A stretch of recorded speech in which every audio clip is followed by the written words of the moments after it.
Hey everyone, welcome to Otaku Talk. It's me, your boy, your host, OD, and today we'll be reviewing and analyzing chapter 1077 of One Piece.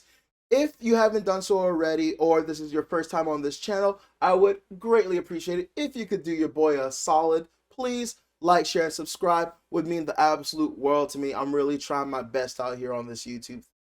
Anyway, without much further ado, let's get into this review.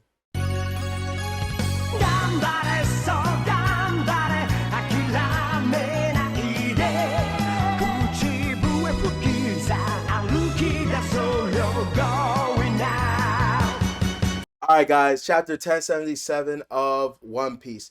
You should have known sooner. Is that the title? Let me double check. Yeah, you should have put it together sooner. I apologize. So, we start off this chapter with a cover story, and we're going to quickly go into that real quick. And it is Judge and Caesar Clown. Now, at first they were fighting, then we got the cover stories of, the Mad's history, and it appears that in this cover story they realized, hey, we don't really dislike each other. We actually fuck with each other. The problem was always Vegapunk. Whenever I was trying to, make weapons of mass destruction, he shut it down. Whenever I was trying to make gas of mass destruction, he shut it down. It was always him, not us. So now I think they're going to align and we're going to see some great technology that's going to be used in the end of the series coming out of them. I also think it would be really cool if that some way somehow that they can upgrade the Germa or the Germa suits. You have the sparking red. I do know that their electricity is able to travel through certain gases better, so maybe he increases it like that. There's the one dude who has the fire one, right? The explosion, I think, right? The blazing red or whatever, or sparking reds, blazing, whatever. Whatever. Anyway, maybe you can make the explosions better with certain types of combustible gases. And then you have, Sanji's sister Raiju with poison. So maybe he can enhance her powers with poisonous gases. Who knows? But this is a team up for the ages. And I'm wondering if it'll just be them or if they get the whole gang together and maybe try to recruit the other mad scientists. But to be fair, I'm pretty sure that Queen is either in a prison in Udon or somehow in Impel Down. I'm more leaning towards Udon because when Green Bull or whatever came, he ended up getting chased away, and I don't think he was able to capture the rest of them. Like he did, fight them again in Udon, but I don't think he captured them, put them on the ship. But if he may have, or he may have had the Marines do it, so there is a chance that they are on Impel Down, right? So anyway, let's get into this chapter, right? So once again, the name of the title of the chapter is "You Should Have Put It Together Sooner." So I think that maybe by next chapter, or maybe the next two chapters, if Oda doesn't pick up exactly from where he left off on this one, we're gonna find out who exactly is the quote unquote traitor, if there is a traitor, right? And I have a lot to say about that, and I'm gonna wait until the end of this review to get there, right? I'm also gonna keep my phone on me this time because I don't want to miss a single thing. So we start off the chapter and it has Sentomaru. Looks like he's alive, looks like he's gonna survive, and we have all the citizens of, what's it called, Egghead Island, all the scientists asking, hey, why did you deploy the pacifista? What's going on right now? And so Sentomaru basically fills them in on the fact that, hey, the world government has decided for whatever reason that it is time to kill Vegapunk. They've weighed the pros and cons and have decided that it is imperative that it is more beneficial to get rid of the world's smartest man. And I think that's insanely crazy because unlike Leloucia, where maybe a few travelers may have heard of, this is Vegapunk that is known throughout like all of the seas. Maybe, I don't know, Luffy Sea, who knows who knew about him, but for the most part, a lot of people in the world have heard of Vegapunk. So to try to erase him is a great undertaking. So they really did have to weigh the pros and cons and really did have to make the decision that yes, despite everything he's done, despite everyone that knows him, despite the difficulty in erasing him, this is what's necessary for the greater good. And we're basically foreshadowed, alluded to, that something worse is coming and that Egghead is going to be ground zero. Now, something that happened that I really, really did not like in this chapter was we get a flashback of OHara. Basically, it's for people that forgot. And I feel honestly kind of disrespected as a One Piece fan. And I kind of feel like Oda's disrespecting himself as the mangaka. Now, don't take this too serious. Love Oda. Like, I can be critical without like hating Oda or the series. But I have been rubbed the wrong way ever since we got that message from Oda that got released that basically said you can start the series from here. And honestly, I that felt like a slap to the face to me, and I feel like it felt like a slap to the face to Oda. Like I'm like, dude, your series is phenomenal. What kind of bullshit is that? Start the series from here? No, read the entire series. Like the entire series is what makes One Piece One Piece. You just want people to jump in now? Like what? You want them to treat it like Dragon Ball Z, where like a lot of people don't even know that Dragon Ball existed, and you can just start at Z. And like, I don't know, it rubs you the wrong way. I think it was a waste of a panel. We most, if you're a fan of One Piece, you don't need to be reminded of these things. O'Hara is a big event that many people know about, and honestly, I'm just nervous that this is going to lead to more unnecessary exposition panels about past events that we at like that the main fan base of One Piece that have been following the series for a long time already know about. So I really don't want to recap on things that we've gone over unless there's new information to be given. So I digress, but that rubbed me the wrong way. Don't feel like we need that panel. Don't feel like this is something that he needs to do. He should continue to doing. He should continue doing. I hope. I hope this doesn't happen. Just I don't know. It just bothers me. It just I don't like this whole aspect of starting the series now. You don't need to know the past is what makes the present and future of One Piece so great. So I'm just gonna move on. So anyway, we get back to Luffy and the gang on the fourth floor in Building A, and Luffy uses Kong organ, and what's his name? Lucci uses handgun Yellow Lotus, right? So that's basically his Shigan version of like his Shigan Gatling version, and Kong Organ is his fourth gear version of like Gatling gun, right? And they literally lay into Kuma and blast that dude away. Meanwhile, we have Kaku and Zoro against Mihawk again. He uses his Tempest Kick onslaught, so a bunch of slashes, and then Zoro reverts to an attack that he actually used to defeat the original user of this devil fruit, and that was Mr. One, and uses the one sword style lion song, right? Lethal lion song, EA, and cuts him. However, both Kuma and Mihawk recover rather quickly. It is after recovering, and their durability is compared to that of Kaido, where Zoro all of a sudden thinks that it's relevant to mention that, oh, these guys remind me of King. To which the Shaka satellite is like, oh, is he a Lunarian? Oh, that's probably our Albert, who we used to have in prison, and is his genetic material was used to make these guys. And so Zoro's like, oh darn, I wish I had like put two and two together sooner. We could have saved a lot of energy, stamina. All we have to do is wait for the flames on their back to extinguish before we attack them, right? And so, everyone's cool about it. Even Lucci. Lucci's like, it's whatever. We know now. Like, we can get it done. And then, Zoro could have stopped talking, but he decided to, say some more shit. And he's just like, yeah, man, there was no way of knowing other than, the white hair, the dark skin, the black wings, and the fire on their back.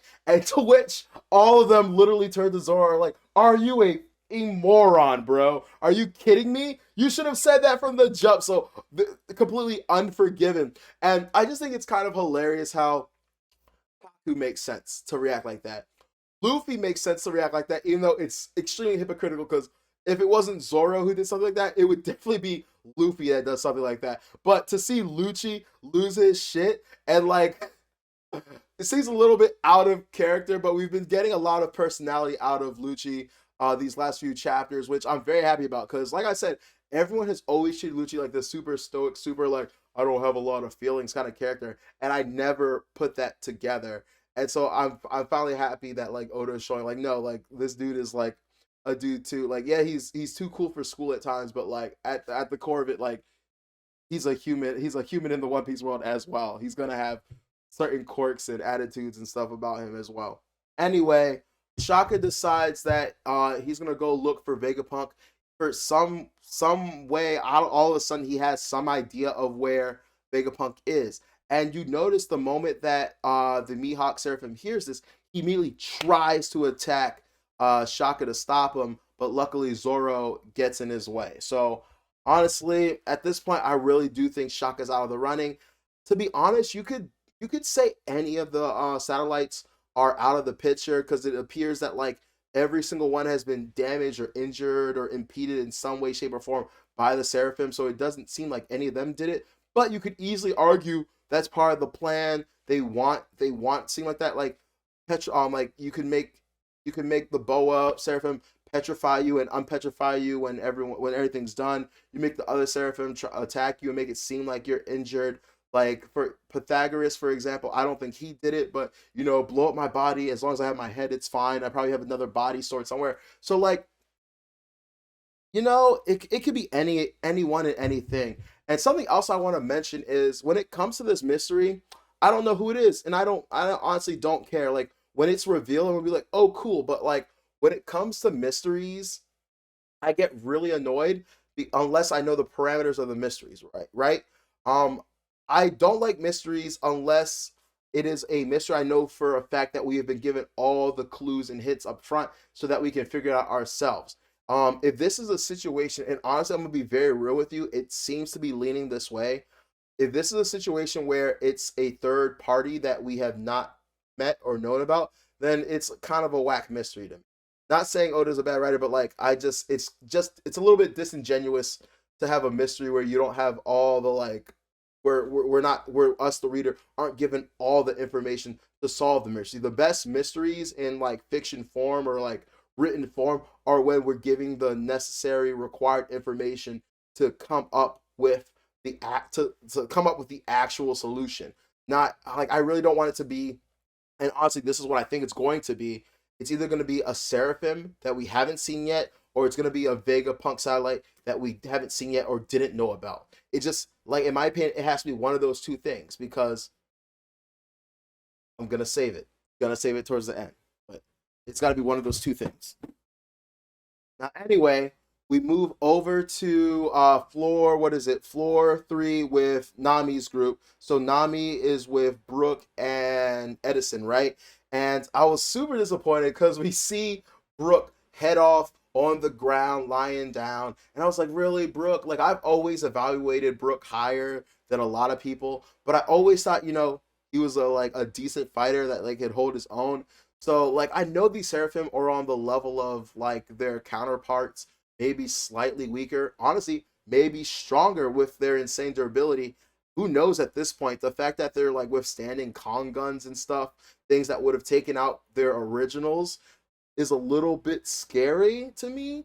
But the fact that Brooke seems to have been taken out rather quickly kind of saddens me, kind of makes me put him down on my mental power scaling, but it's not that big a deal. Nami is the last one standing, and she charges at him and says, "Let's go, Zeus." And we get this awesome panel of her ass. And all I have to say is Oda can't draw asses for shit. Great at drawing titties. My man can draw titties for days, but like his asses have always been mid. He needs to learn from the prison school mangaka, or at least the dude doing the dude doing the Ace mangas, the one that did Doctor Stone. He has to learn how to draw asses from one of them because they do a pretty nifty job, if you ask me. So anyway, she uses Zeus Thunderbolt, completely goes through Jinbei, and I was wondering because I was like, "Yo, that looked really powerful. It's backed by the power of Big Mom.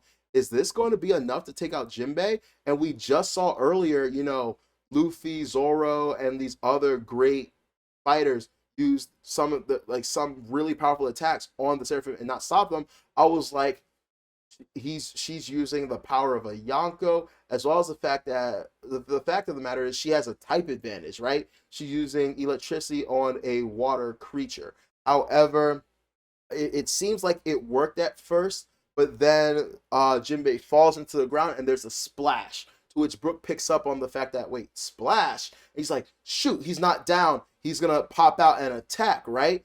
And so he immediately, reassembles. So I don't know if he was actually down and out, if he just, got knocked out for a second, or if he was, playing possum. He immediately gets together and is about to start his own attack when all of a sudden, out of nowhere, Sanji with the RKO. It's like I'm playing, but like Sanji comes out of nowhere. And honestly, I think it's the most hilarious thing if you factor in the fact that he was literally a whole floor under them and a building away. They're on the third floor right now, building A. Sanji was with Stussy and Jinbei on the second floor in building B. So I don't know, like, we don't know how much time has elapsed, but the fact that he just literally, from wherever he was, his observation hockey that's finely tuned to women in distress, like he had the observation hockey go off, and then he ran immediately to wherever Nami was and immediately attacked Jinbei. It's just so insane to me. It's crazy. But anyway, he says, if there was ever, like, if I were the ruler of a nation or anything like that, I would have, like, the rules would be simple. Like, the first rule would be, if you make, like, Nami, like, sad or cry, like, you would suffer this. But the ninth rule is, if you make her cry or scream, then, like, I'm gonna turn you into a fillet. I don't know. I'm paraphrasing at this point.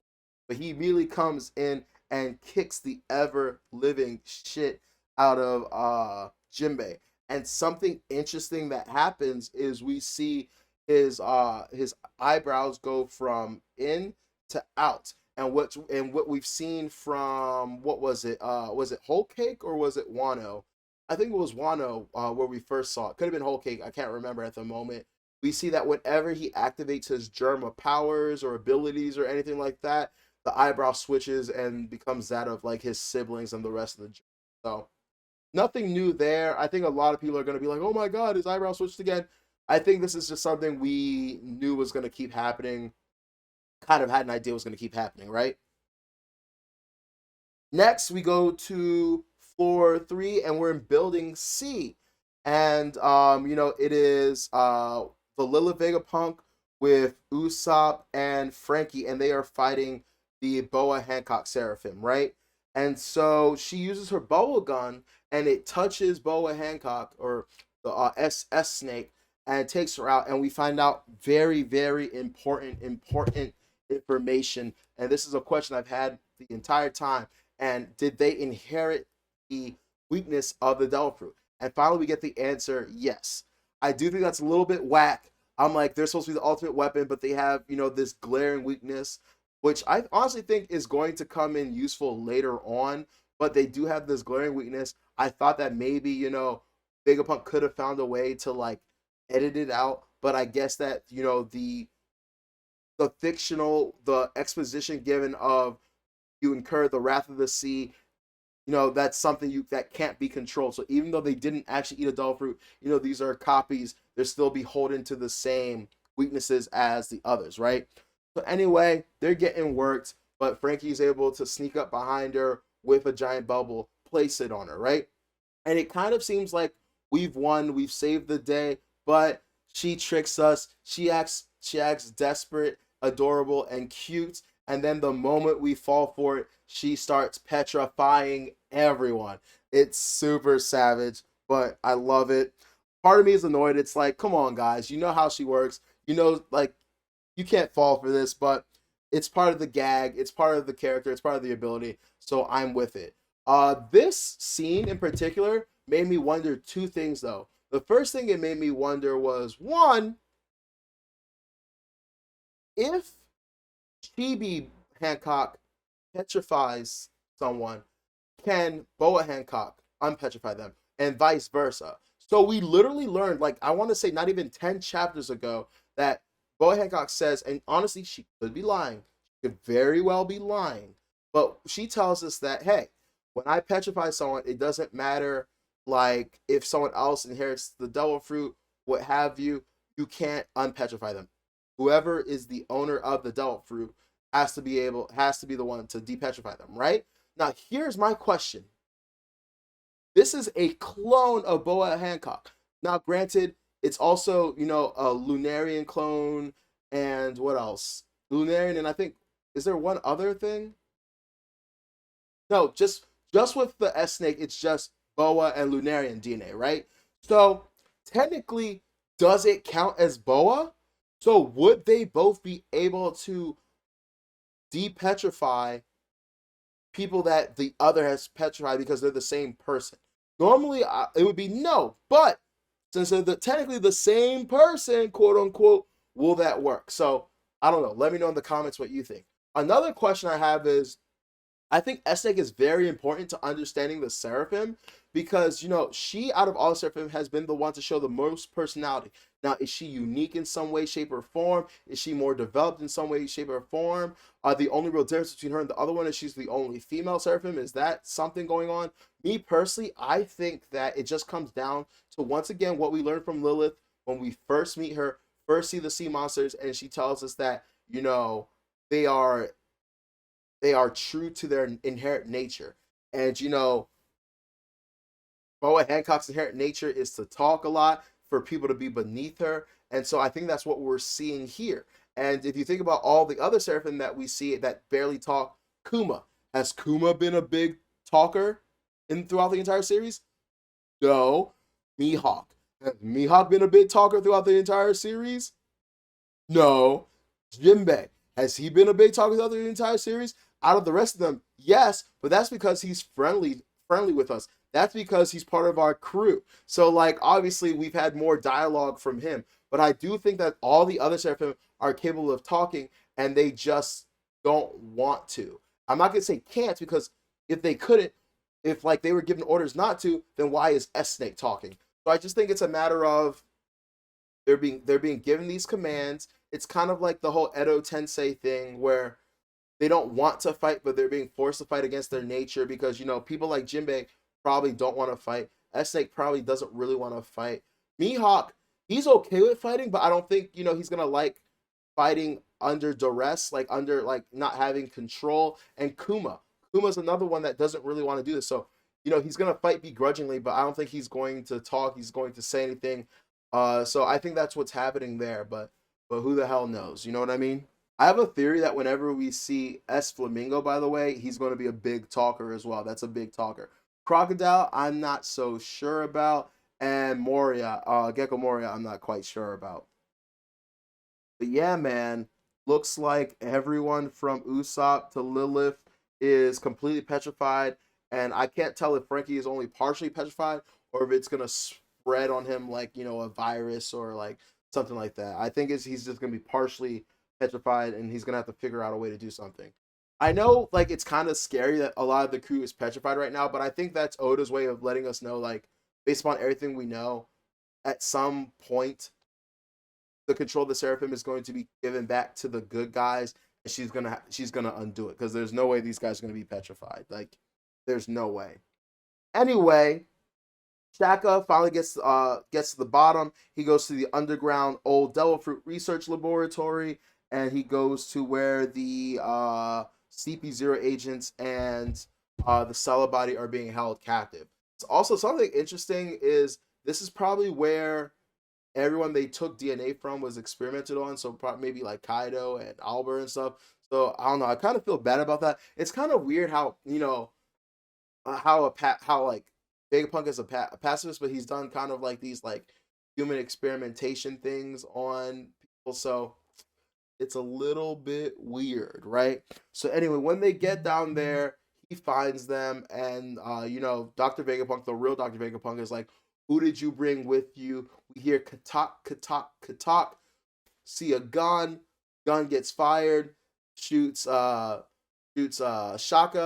Apparently, that helmet is for show because it does nothing, or maybe it did do something. Maybe we get to the next panel and it's either slightly damaged, but no, Shaka's not dead, and he takes it off, and we finally get to see Shaka's actual face. We'll get a face reveal. That'll be really cool, right? So, who done it? Um, I think a lot of people right now are like, Stussy is a triple agent, and it was Stussy. Um, I think we've seen her with a gun. Honestly, Sanji left her, but Jinbei was still there, so maybe she could have, once Sanji left, could have just taken out Jinbei and then immediately, beelined here. Who knows? I was trying to think the entire time of what Katak meant. According to Tekken, because I checked out his video. According to Tekken, that's the sound that like what's it called? Like a lot of people are saying that's the sound heels make. So once again, back to Stussy. But I'm just like I said, I'm gonna keep it a buck. I'm gonna keep it a stack. I don't know. I don't care. When he reveals whoever it is, I'll be like, oh, I'm only gonna be impressed if it was like someone we knew, and then I'm gonna go back and try to figure out like how we could have known. But like, yeah, legitimately, like, it's whatever. If it's Stussy, cool, I guess. But why did she help us in the first place? It's kind of nonsensical. It's kind of roundabout.